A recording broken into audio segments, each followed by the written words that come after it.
కాపు విషయానికి వస్తే ఎలా ఉంది కాపు? బాగుంది సార్. బాగుంది సార్. ఇప్పుడు పక్కన కెమికల్స్ మన సోమేష్ వాడుతున్నాడు, దానికి ఇది నీ తేడా ఏం కనబడుతుంది? అది అంతా పండగ తెగులు వచ్చి ఎర్రనెల్లి ఎక్కువైంది సార్. అది ఇప్పుడు దిట్ల ఎర్రనెల్లి నల్లి ఎక్కువ సార్. నల్లి చాలా ఎర్రనెల్లి ఎక్కువైంది మీ దాంట్లో. మా దాంట్లో దానివల్ల చేను మాడిపోయి ఎర్రాక ఫోన్ దాకబడి మొత్తం పాడైపోయింది. మొత్తం నువ్వు కెమికల్సే వాడు, షాప్ మందులే వాడు. మరి ఇప్పుడు నీ కాడి కట్టాగా ఈ చేను చూస్తుంటే నీకు ఏమనిపిస్తుంది? బాగున్నా సార్. ఇది వాడినా బాగా రాదు. మరి నువ్వు నిగతా పోయిన సంవత్సరం వాడేవు కదా? పోయిన సంవత్సరం వాడినా సార్. మరి అప్పుడు ఎట్టుంది నీ చేను? అప్పుడు బాగుండదు. మరి ఈ సంవత్సరం ఎందుకు వాడలేదు నువ్వు?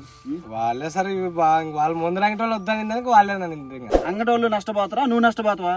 అది ఇప్పుడు అర్థమవుతుంది సార్. మరి అర్థమే కదా. ఇవాళ ఈ చేను ఎంత అవుతుంది అనుకుంటున్నావు? ఇది 30 క్వింటాలు అవుతుంది సార్. ఈజీగా అయితే 30 క్వింటాలు.